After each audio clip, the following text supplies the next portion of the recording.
জমিন আল্লাহ বানাইছেন, কিন্তু বলেন নাই কেন আমার? উদাহরণটা আমি এভাবে দেই, আমার ছেলের গায়ের মধ্যে জামা, টুপি, পায়ে জুতা। একজনে আমার ছেলের গায়ের জামাটা হাতে নিয়ে কয়, হাফিজ ভাই এই জামাটা কার? আমি বলি এটা আমার না। কেন? ওই বানাইছে কে? আমি বললাম আমি। জামা কিনে দিছি আমি, মজুরি দিয়েছি আমি, বানাইও দিয়েছি আমি, কিন্তু এই জামা আমার না।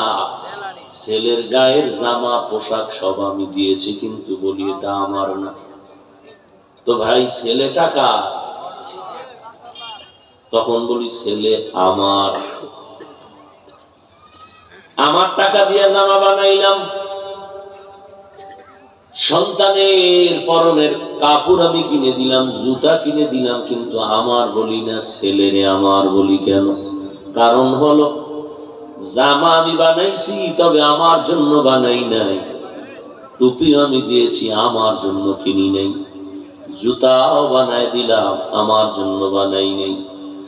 সব কিছু বানাইছি সন্তানের জন্য, আর সন্তানকে বানায় নিছি আমার জন্য। আল্লাহ বলেন আসমান আমি বানাইছি, কিন্তু আমার জন্য বানাই নাই। জমিন আমি বানাইছি, তবে আমার জন্য না। পাহাড় আমি বানাইছি, তবে আমার জন্য বানাই নাই। সব মাখলুকাত বানাইছি বান্দা তোমার গোলামি করার জন্য, আর তোমার মতো বান্দা বান্দি আমি আল্লাহ বানাইছি আমার গোলামি করার জন্য। हकीकत से तो दुनिया बेखबर है, दुनिया की नुमाइश पर नजर है। नमी गोयम के आज दुनिया जुदा बाश, बहर कारे के बाशी बा खुदा बाश। قال النبي صلى الله عليه وآله وسلم الدنيا خلقت لكم وأنكم خلقتم للآخرة। ও দুনিয়ার মানুষ, আমি আল্লাহ দুনিয়া তোমাদের জন্য বানাইছি, তোমাকে আমার জন্য বানাইছি। অতএব দুনিয়া তোমার গোলাম, তুমি কার গোলাম? বুঝেন না? না বুঝেন না? কি বুঝেন? নেতার গোলাম, টাকার গোলাম, বাড়ির গোলাম। টাকা পয়সা, বাড়ি গাড়ি, এক কথায় দুনিয়া। দুনিয়া এটা সব আপনার গোলাম। আপনি কার গোলাম? এটা সিস্টেম। এখন কেউ যদি দুনিয়াকে নিজের মালিক মনে করে, গোলাম না মনে করে, তাহলে সে কোনোদিন দুনিয়াও পাবে না, আখিরাত তো পাবেই না। দেখেন নগদ নগদ কিছু দেখাই দেই। যারা দুনিয়ার গোলাম হয়ে গেছে, মূলত দুনিয়া হবে বান্দার গোলাম, বান্দা হবে কার গোলাম? কিন্তু কিছু কিছু বান্দা দুনিয়ার গোলাম হয়ে গেছে, নামাজে দাঁড়াইয়াও দুনিয়া, বাইতুল্লাহ যাইয়াও দুনিয়া, ওয়াজের প্যান্ডেলে মাওলায় নিয়ে আসছে, এখানে এসেও দুনিয়া। নামাজের চিন্তা নাই, রোজার চিন্তা নাই। যেই লোকগুলো দুনিয়া দুনিয়া দুনিয়া দুনিয়া জিকির করে, একটু হিসাব মিলায় দেখেন, এরা কেউ দুনিয়া পায় নাই, কিচ্ছু পায়নি। আসলে কি দুনিয়া বুঝেন? দুনিয়াটা আসলে দুনিয়া যারা বুঝে, কি জন্য, টার্গেট কি? আরামে খাবো, শান্তিতে ঘুমাবো, সম্মানে জীবনটা কাটাবো, এই তো। বলেন তো দুনিয়া দুনিয়া দুনিয়া, যেই দুনিয়াদারেরা দুনিয়ারে মালিক বানাইয়া নিজেকে গোলাম বানায় দিছে দুনিয়া। একটা লোকের নাম বলেন যে অমুক টাকাওয়ালা আরামে আছে, শান্তিতে আছে? বউ দিয়া শান্তি নাই, মাইয়া দিয়া শান্তি নাই, ছেলে দিয়া শান্তি নাই, ব্যবসা দিয়া শান্তি নাই, ঘুমেও শান্তি নাই, খানায় শান্তি নাই। সর্বাবস্থায় মামলার উপরে চলতে থাকে হামলা। ওর মরণটাও শান্তি দেব না। ও অল টাইম ভয়ে থাকে কোন দিক থেকে কখন আমাকে মেরে ফেলে। না জানি আমার স্ত্রী মাইয়া বলে আমার লাশটাও খুঁজা না পায়। এই কি আমি বানায় কইতেছি? এমন দেখেন না এই সমস্ত কাহিনী? না জানি কখন কি হয়ে যায়, আমার লাশটাও কেউ খুঁজে না পায়, জানাজাও না হয়। এর থেকে অভিশপ্ত মরণটা কি হবে? যে আমার শান্ত জীবনের মরণ হয়ে গেছে, আমার জানাজা হয়নি। 5 তলা বিল্ডিং করেছে কিন্তু আরামে ঘুমাইতে পারে না। ডাইনিং টেবিলে খানার আয়োজন, কত ধরনের ভর্তা, কত ধরনের মাছ, কত ধরনের গোশত, কিন্তু খাওয়ার কোন রাস্তা নাই। ডাক্তার বলেছে যত বেশি খাবা তত তাড়াতাড়ি মরে যাবা। এই জন্য পাখির মতো ঠোকর দিয়ে দিয়ে একটু একটু খায়, যা একটা 5 বছরের বাচ্চাও এর থেকে বেশি খায়। বলেন তো এরপর সম্মান কিসের সম্মান? শান্তি নাই, সম্মান নাই, আরাম নাই। এরপরে মানসিক ভাবে 24টা ঘন্টা থাকে তার টেনশন আর পেরেশানি। তাহলে দুনিয়া দুনিয়া দুনিয়া করিয়াও সে দুনিয়া পায় নাই, আখিরাত তো এমনিই পাবে না। এবার একটু বুঝেন, আমরা যারা আল্লাহর মহব্বত নিয়ে নবীর মহব্বতে চলি, চেষ্টা করি, চেষ্টা করতে গিয়া দাঁড়িয়ে রাখছি, টুপি পরেছি, তুমিও মুসলমান আমিও মুসলমান, তোমার আল্লাহ আমার আল্লাহ এক, তোমার নবী আমার নবী এক, তোমার ধর্ম আমার ধর্ম এক, তোমার কাবা আমার কাবা এক। কিন্তু তুমি কেমন মুসলমান? তোমার টুপি মাথায় দিতে বড় লজ্জা লাগে, আমি টুপি না দিলে আমার লজ্জা লাগে। তুমি মুসলমান, তোমার দাড়ি রাখতে লজ্জা লাগে, আর আমার দাড়ি কাটতে লজ্জা লাগে। তুমি মুসলমান, নামাজ পড়তে তোমার লজ্জা লাগে, আর আমার নামাজ না পড়লে লজ্জা লাগে। কেমন যেন নিজের আসামি অপরাধী মনে হয়। এরে যুবক, কয়দিন আর বাহাদুরি করবা? কিয়ামত পর্যন্ত নমরুদ, হামান, কারুন, ফিরআউন, সাদ্দাদের মতো কোন বাহাদুরের আর জন্ম হবে না। যেই নমরুদ এত বড় বেঈমান, আল্লাহকে মেরে ফেলার জন্য রেডি হয়, আল্লাহরই মেরে ফেলবে। এই বাঁশ দিয়ে সিঁড়ি বানাইছে, উপরে গিয়ে গুলি করবে আল্লাহ। কেমন তার সেরা! আপনারা ইতিহাস জানেন, সেই নমরুদের খতম কালে আল্লাহ কয় হাজার ফেরেশতা পাঠাইছেন? কি ওই নমরুদের মারার জন্য আল্লাহ কোন বাহিনী পাঠাতে হয় নাই। ইতিহাস আজও সাক্ষী হয়ে আছে, একটা অসুস্থ মশার সাথে জুতার বাড়ি দিয়া তার জিন্দেগি বরবাদ হয়ে গেছে। ওই জুতা আসেনি, মশা আসেনি, এগুলো যার হুকুমে চলে সে আল্লাহ আসেনি। ওই মশা মশারির ভিতরে কানের সামনে গান গায়নি, আপনি তখন সজাগ না ঘুম? একটা মশা যদি ভিতরে দিয়া ঢুকিয়া চান্দির গোড়ায় গিয়া কয় আই এম সরি, ভেবেছিলাম তুমি নমরুদ, উপায় আছে? কয়েক মাস আগে সিলেটের ভেতরে একটা কিশোর সন্তান মাছ ধরতেছে, ধরে গিয়ে একটা কই মাছ পাইয়া ওটাকে ধরে আবার আর একটা মাছ ধরবে, রাখবে কই, দাঁত দিয়ে কামড় দিছে। কই মাছটার মাথাটা ভেতরে নিয়া মাছ বরাবর দাঁত লাগায় কামড়ায় ধরে ভিন্ন মাছ ধরবে। কই মাছ তো সামনে হাঁটে, হঠাৎ করে দাঁতটা ছুটে গেছে, হা করেছে, মাছটা ভেতরে গিয়া গলায় আটকায় গেছে। হসপিটালে নেওয়ার পরে ওর গলা কাইটা তারপরে মাছ বের করেছে। কিসের বাহাদুরি করো? মনে করতেছ সুস্থ, বাসায় যাওয়া যেই পানি কাটা বনে আটকায় রাখতে পারে না, ওই পানি গলায় গিয়ে আটকে মানুষ মরিয়া যায়। কিসের বাহাদুরি করো? তোমার ডাইনে বামে লোকের অভাব নাই, কিন্তু তুমি যত মনে করো তোমার সমর্থন বেশি, লোকজন বেশি, তোমার ভয়ও বেশি, এরাই তোমারে আধার রাতে জবাই করবে। না বাইরের কেউ করছে? বাইরের কেউ করবে না। বাইরের লোক তো ঢুকতেই সাহস পাবে। এই ডাইনে বামে সামনে পেছনে যাগুলো এক বুড়ো, এরাই ছুরিটা ধরে ফেলবে যেদিন স্বার্থে আঘাত লাগবে। আর আল্লাহ শুকর, যারা নবীর সুন্নত নিয়ে চলে, কোরআনের লাইনে চলি, আমরা না খাইয়া মরি নাই। মহামারী করোনায় বড় বড় বড় বড় পৃথিবীর খোদা দাবিদারের ওই মাথাওয়ালারা মাথা নত করে দিয়েছে। কই গেল যমুনা গ্রুপের মালিক? আজকে টাকার পাহাড় ছিল, টাকায় তারে বাঁচাইতে পারে নাই।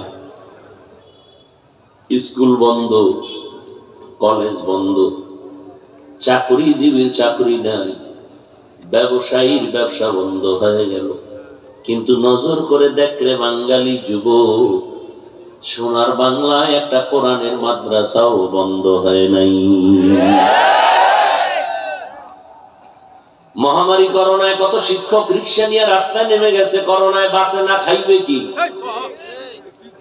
কিন্তু একজন টুপিওয়ালা মাওলানার ইতিহাস নাই যে মানুষের কাছে যাইয়া বলেছে আমার টাকা দাও, না হয় ছেলে মেয়ে নিয়ে না খায় মরি। কোন হুজুর বলছে? মসজিদের ইমামের বেতন আর কত? এরপরও কোনো হাউকাউ নাই, পেরেশানি নাই। অথচ টাকা, কোটি কোটি টাকার মালিকেরাও মাথা গরম। স্ত্রীও কথা বলার সাহস পায় না, সন্তানরাও কথা বলার সাহস পায় না। আবার যারা টাকা পয়সার লাইনে গিয়েও আমার মাওলাকে ভুলে নাই, এদের মতো বাদশাহ জমিনে কেউ নাই। এদেরকে বলা হয় মুকুটহীন সম্রাট। কি সম্রাট? সেদিন এক হাজি সাহেব মোলাকাত হলো। হাজি বিশাল বড় বুজুর্গ মনে হয় দেখলে। হাজি সাহেব প্রত্যেক মাসে 110 কোটি টাকা গ্যাস বিল দেয় সরকারকে। কয় টাকা দেয় বুঝেন কিছু? 196 কোটি টাকা দেয় প্রতি মাসের কর্মচারীদের বেতন।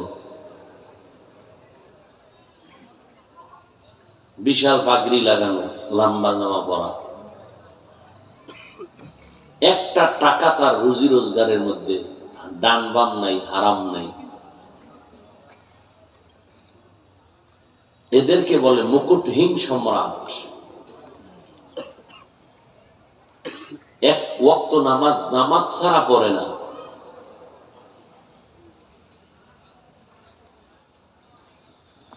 আল্লাহ দেখাইতেছেন সবই আমাদের সামনে, আমরা বুঝারও চেষ্টা করি। এই যুবক, জীবনে মাদ্রাসায় পড়ে নাই, তোমার লাইনে যুবক, জেনারেল লাইনে পড়ুয়া, স্কুল কলেজে পড়ে, 5 ওয়াক্ত নামাজ পড়ে, দাড়িও আলা আছে, 1 ওয়াক্ত নামাজও বন্ধ করে না। তোমরাই জবাব দাও, আছে না নাই? জুতার বাড়িটা তোমারে যখন আল্লাহ দিয়া বলবে, এই বেঈমান, তোর পাশের ছেলেটাই তো নামাজ পড়লো, স্কুলে পড়ে, তুই পড়লি না কেন? কি জবাব দিবা? তোমার মতো যুবক র্যাব, আর্মি, পুলিশ, বিডিআর এর চাকরি করে, নামাজ ছাড়ে না, দাড়িও কাটে না। কত এসপি, কত ডিসি, কত ওসি, কত উকিল, কত ব্যারিস্টার, কত শ্রমিক, কত চাকরিজীবী, কত ড্রাইভার গাড়ি চালায়, নামাজ ছাড়ে না। তুমি কেন পারো না রে বাবা? আমগো হুজুরগো লাগবে না, তোমার লাইনে কিন্তু তোমার উদাহরণ সামনে দাঁড়ানো আছে। তুমি কেন পারো না? তোমার উপরে আল্লাহর লানত। মোনাজাত সবাই ধরে, কিন্তু সবার চোখে পানি নেই। কারণটা কি? এটা তো কান্নার প্যান্ডেল, এটা তো হাসি তামাশার প্যান্ডেল না। কান্নার প্যান্ডেলে বসছো, কান্না কেন আসে না, হাসি কেন আসে? কান্নার প্যান্ডেলে কান্না করাটাই স্বাভাবিক, হাসি দেওয়াটা অস্বাভাবিক। নাটকের মঞ্চে যাইবা, গানের প্যান্ডেলে যাইবা, হাসার প্যান্ডেল, ওখানে কান্না করাটা অস্বাভাবিক। অথচ তোমার দিল নরম হয় না। আজকে এত তোমাদের পিছনে মেহনত করে তাবলিগওয়ালারা, পীর সাহেবরা, বক্তারা, জুমার দিন খতিব সাহেবরা, সবাই মিলে যদি আমরা 6 মাস ডেলি 1 ঘন্টা করে 12 মাস লাগবে না, এই তাবলিগওয়ালা পীর সাহেব আমরা আলেমরা যদি হিন্দুদের মন্দিরে গিয়া মেহনত করতাম, খ্রিস্টানদের এলাকায় গিয়া করতাম, আমার সোনার বাংলার খ্রিস্টান ইহুদিরা সব মদিনাওয়ালার পাগল হয়ে যেত। কিন্তু তোমাকে 12 মাস বুঝাইয়াও লাইনে আনা যায় না। তুমি নামাজ পড়ো ঠিকই, কিন্তু তুমি মায়ের সাথে 24 ঘন্টা জিনার গুনাহ করো, সুদের খাতায় নাম লাগাইয়া। কই লজ্জা? কেউ যদি বলি, এই তুই তোর মায়ের সাথে জিনা করো কেন, রক্ত তো গরম হয় না। কিন্তু 24 ঘন্টার প্রত্যেকটা সেকেন্ডে সেকেন্ডে জিনার গুনাহ লেখা হয়। মায়ের সাথে জিনা, এটা সাধারণ ব্যাপার? সি সি সি। যারা সুদের সাথে জড়িত, এদের আমল নামায় এই গুনাহ লেখা হয়। অথচ জেনারেল লাইনে দুনিয়া দুনিয়া করিয়াও যারা চাকরি করে, বহু আল্লাহর বান্দা আছে মরিয়া গেল 1 টাকা হারাম খায় না।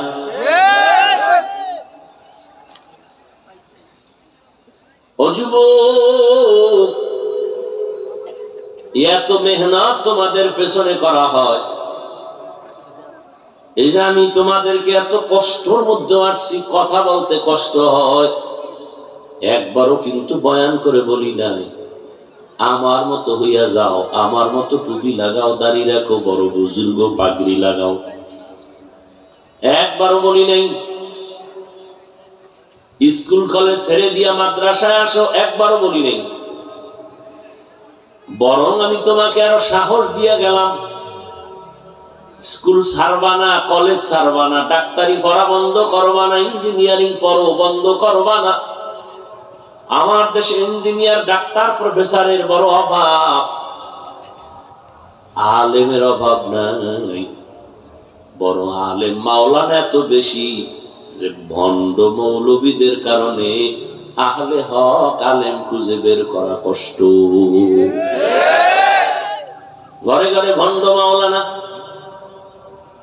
অতএব আমার দেশে এখন বেশি বেশি ডাক্তার দরকার, তবে ওই ডাক্তার যাদের আদর্শে মানুষের কলিজা ঠান্ডা হয়ে যাবে, সমাজ আলোকিত হবে।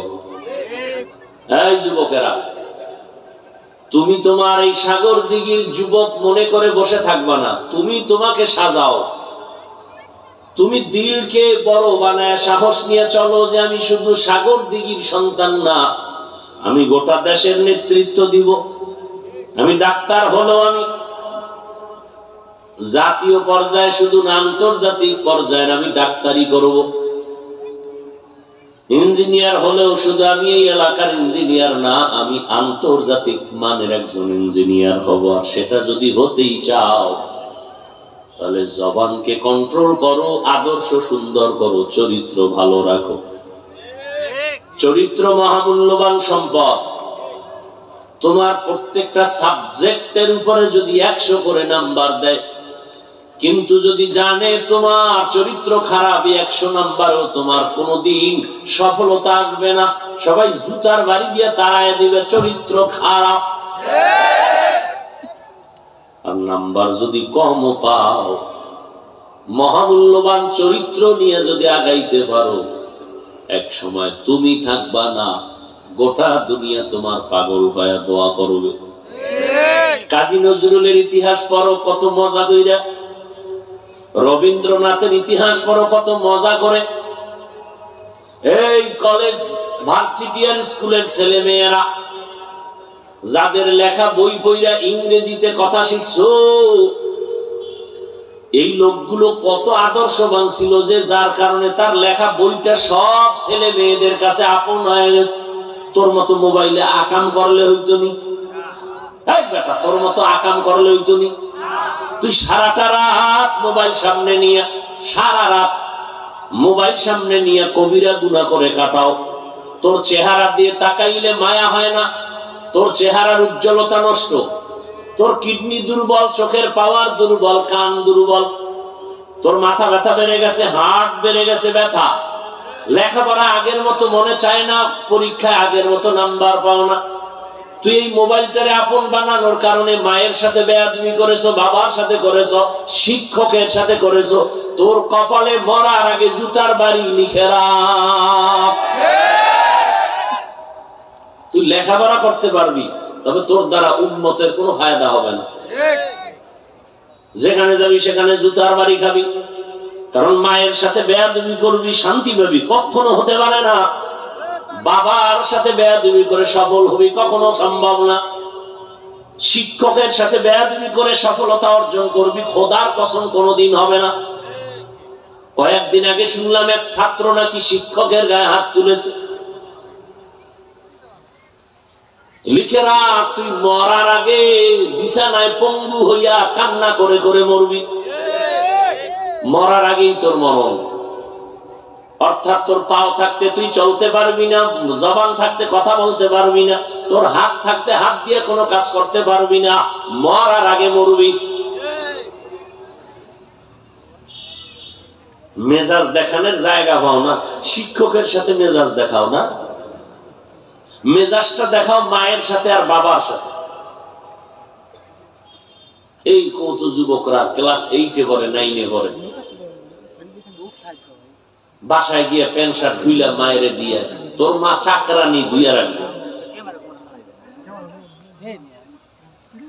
অথচ তুমি যদি সভ্য সন্তান হইতা, আদর্শ সন্তান হইতা, তো তুমি নিজেরটাও ধুইতা, মায়ের কাপড় ধুইয়া দিতা, মায়ের মশারি টানায় দিতা।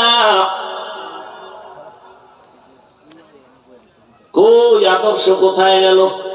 কে বলবে এই কথা? আমি বইলা চইলা যাব, কিন্তু এই কথাগুলো যদি কোন মসজিদের খতিব সাহেব বলে, পরের জুমায় তার ইমামতি আর চলবে না। কি এবার বুঝেন কোন দেশে আছে? আগে শুনতাম নাচতে হলে নাকি নায়ক লাগে, নায়িকা লাগে, গায়ক লাগে, গায়িকা লাগে, আর এখন শুনি শিক্ষিকাও নাচে, শিক্ষকেও নাচে। আগে শুনছি নাচতে হলে দাঁড়াইয়া নাচতে হয়, এখন শুনি নাকি বইয়া বইয়া লাফায় আর নাচে। না জানি ভাগ্যের নির্মম পরিহাস, সামনে আবার হুইয়া হুইয়াও নাচে। সন্তানের মা কাঁদতেছে, রাস্তায় নাই না। আমার 8, 9, 10 বছর, 12 বছরের সন্তান, ওর দিকে তাকাইতে লজ্জা লাগে। এমন এমন প্রশ্ন করে যেগুলো ভাষায় বলার মতো না। এরে যুবক, কোথায় যাচ্ছ তুমি? কি নিয়ে কবরে রওনা দিবা? কোথায় তোমার নৈতিকতা? কোথায় তোমার মানবতা? দুনিয়ার সব শিখছো, কিন্তু মুসলমানের বাচ্চা হিসাবে আসসালামু আলাইকুম এই দুইটা শব্দ শুদ্ধ করে শিখতে পারো নাই। সব পারো, এই দুইটা শব্দ পারো না। মুসলমান সালাম দেয় সালামালাইকুম, তার মানে তোর উপরে আল্লাহর গজব। সে আবার ঘুরাইয়া বলে ওয়ালাইকুম, তোর উপরে আগে। আমি হাসির কথা বলছি? লজ্জা থাকলে কান্তি। হাসো কেন? ওই যে একটু আগে বলছি লজ্জা নাই। মদিনার নবী বলেছেন লা ঈমানা লিমান লা হায়া আলা, যাদের লজ্জা নাই ওদের ঈমান নাই।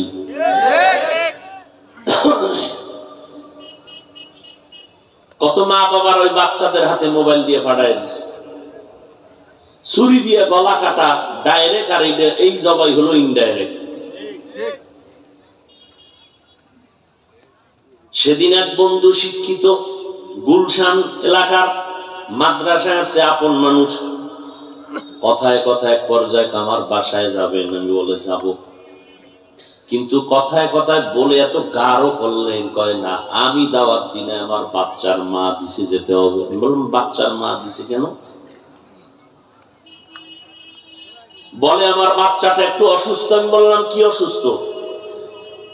বলে 5 বছর হয়ে গেল আব্বু কয়া ডাকে না, আম্মু কয়া ডাকে না, বাংলা কথাই বুঝে না,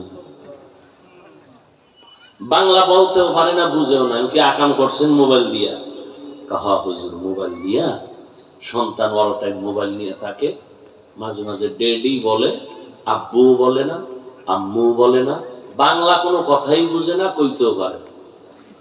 আমি বললাম আমি কেন, তেল পরা কেন, জুতা পরা দিল তো কাজ হবে না।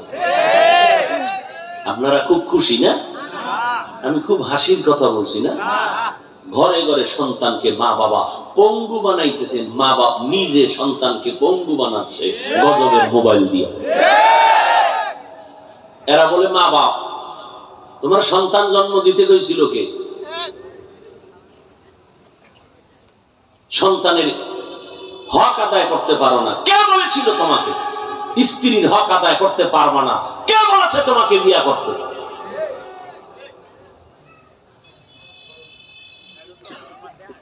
এই নষ্টগুলো স্ত্রীর হক আদায় করতে না পারা কারণেই ডাইনে বামে নজর দেয়, সাইড কালেকশন করে, নিজের বোর্ডটাও পারে না, অন্যের দিকে নজর দেয়। চরিত্র এত খারাপ, আর এই চরিত্রগুলো গিয়ে সন্তানের মধ্যে এফেক্ট করে। এই জন্য কোরআনেও আছে, হাদিসেও আছে, কত কথা শোনাবো যে সন্তান আল্লাহ ইমানের আলো নিয়ে দুনিয়াতে আসে, আল্লাহ পাঠায়, মা বাবাই সন্তানকে ধ্বংস করে। এই জন্য বহু বুজুর্গ, কথার কথা, বহু বান্দা 5 ওয়াক্ত নামাজ পড়িয়াও জাহান্নামে যাবে সন্তানদের অপরাধের কারণে।